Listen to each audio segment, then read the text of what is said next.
perspective. So let's say, I'll go to sort of university, got world-class scientists at, Oxford or Cambridge or Harvard, or, why don't I just learn it from them? And then I also study, Islam on the side as well. And, can't I just combine it that way?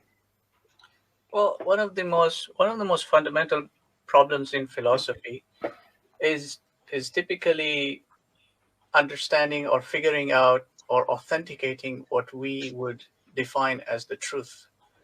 So the truth of whatever an individual might learn, might study, always needs some sort of authentication or validation or verification.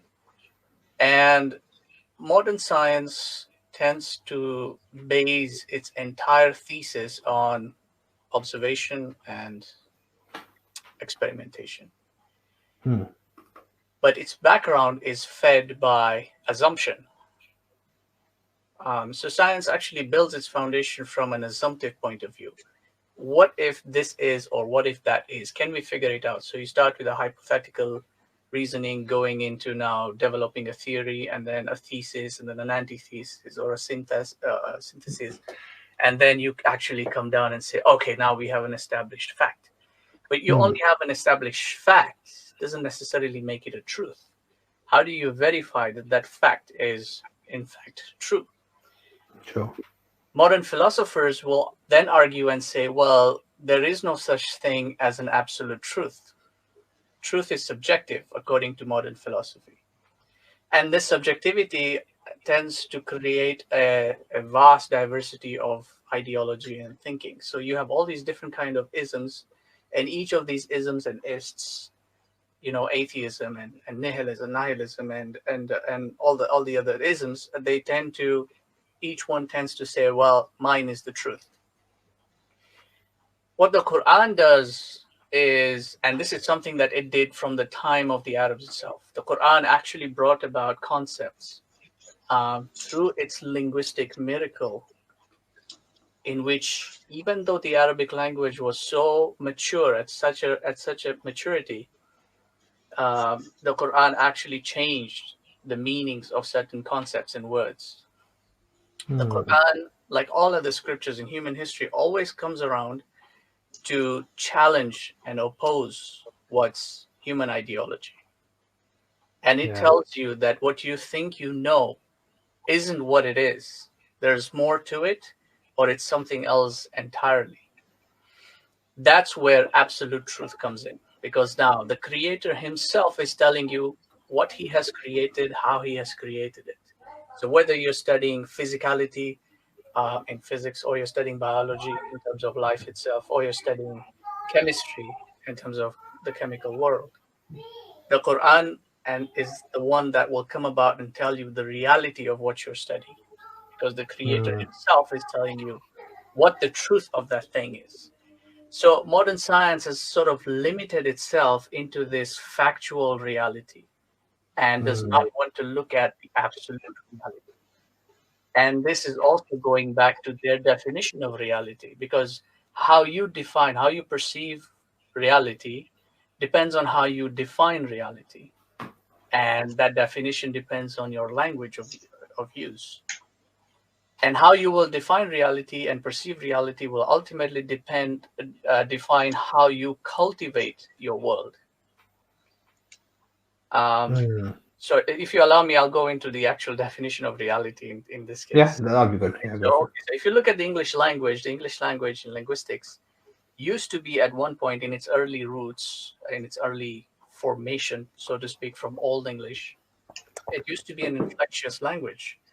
Inflection in a language is basically how that language is built up from root meanings. So if you look at the Arabic language is built from root meanings. That meaning goes right down into the specific letter and the sound that is pronounced. And this is testimony from the Quran, when Allah subhanahu wa ta'ala uses certain words and letters that every mufassir in the history of our tradition cannot understand the meaning of it. They would say, Allahu Alam bima'naha. Only Allah knows the meaning of this. So meaning actually comes from outside our world. It's not from within our world. It's not something that we cook up. The English language, unfortunately, over time started having culture define the language, whereas Islam used language to define the culture.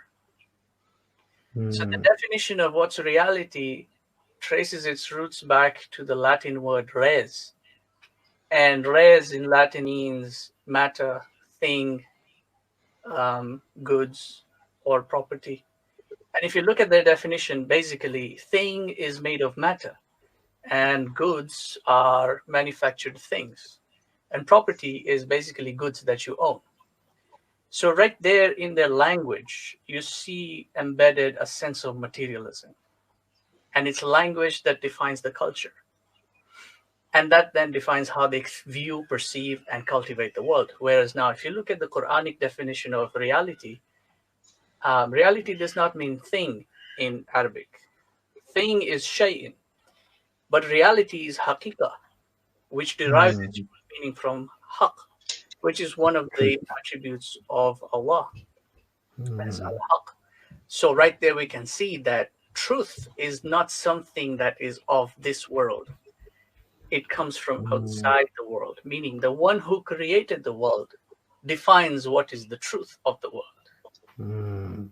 So our early scholars actually saw this harmonization between worldly sciences and what the study of the world and its physicality, its chemical composition, biology, and all those elements, and found that to verify what they had studied, they needed something else that came from outside the world to help explain it.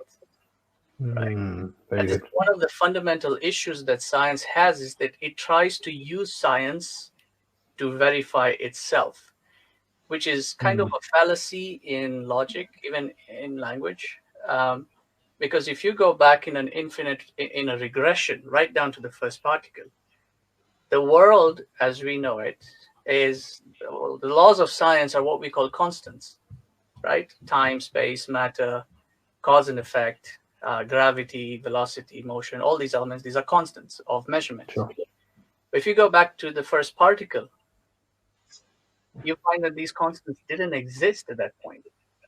Because if you had time and space but no matter, what would you put there? Or if you had matter and time but no space, where would you put it? Right? Or if you had space and matter but no time, when would you put it? So these constants had to have come from outside. And cause and effect in this case is something that is built from within the closed system, from that point origin. Now, if you look at the Quran is not something that follows this linearity of cause and effect. It actually has a different system of explanation. A Quranic ayah is not bound by time, nor is it bound by space, and neither is it bound by matter, which means by logical deduction that the Quran is something that comes from outside the system, which then provides us with an authentic platform to verify what we've studied in the physical sciences. Okay, very good.